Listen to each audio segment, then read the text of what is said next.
కేవలం 7,999K up to 10 kgs వరకు బరువు తగ్గి అధిక బరువు నుంచి వచ్చే ప్రధాన సమస్యలను దూరం చేసుకోండి. దురంధర్ సక్సెస్ తర్వాత రణ్వీర్ ఆలోచనలే కాదు రెమ్యునరేషన్ లో కూడా తేడాలొచ్చాయా?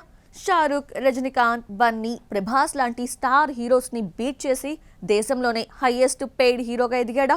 దురంధర్ సినిమాలకి గల్లీ బాయ్ తీసుకున్నదెంత? దురంధర్ భారీ సక్సెస్ రణ్వీర్ సింగ్ లో చాలా మార్పులు తెచ్చాయి. డాన్ 3 మేకర్స్ కి నానా కండిషన్స్ పెట్టి చివరకు ఏదో సాకు చెప్పి ప్రాజెక్ట్ నుంచి తప్పుకున్నాడు.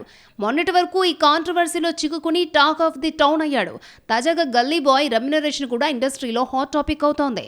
హోల్ సినీ ఇండస్ట్రీలో హైయెస్ట్ పెయిడ్ హీరోగా రణ్వీర్ ఎదిగాడట. రాఖీ ఔర్ రాన్ కి ప్రేమ్ కహానీ చిత్రానికి 25 కోట్లు తీసుకున్న రణ్వీర్ సింగ్ దురంధర్ సిరీస్ చిత్రాలకు ఏకంగా 325 కోట్లు తీసుకున్నాడని సమాచారం. అది కూడా ప్రాఫిట్ షేరింగ్ విధానంలో ఇంత పుచ్చుకున్నాడని తెలుస్తోంది. ఇదే అతడి కెరియర్లో తీసుకున్న అత్యధిక రెమ్యునరేషన్ కూడా. రజనీకాంత్, షారుఖ్ ఖాన్, బన్నీ, ప్రభాస్ ఇప్పటి వరకు ఇండియాలో హైయెస్ట్ పెయిడ్ యాక్టర్స్. ఇప్పుడు వీళ్ళను బీట్ చేసి ఫస్ట్ ప్లేస్ ని ఆక్యుపై చేశాడు గల్లీ బాయ్. దురంధర్ మ్యాసివ్ హిట్ తర్వాత రణ్వీర్ డిఫరెంట్ సబ్జెక్ట్ ని టచ్ చేస్తున్నాడు. జాంబీ స్టోరీకి గ్రీన్ సిగ్నల్ ఇచ్చాడు గల్లీ బాయ్. జై మెహతా దర్శకత్వం వహిస్తున్నాడు. గతంలో స్కామ్ 1992, లుటేరే సిరీస్ కు వర్క్ చేశాడు జై మెహతా.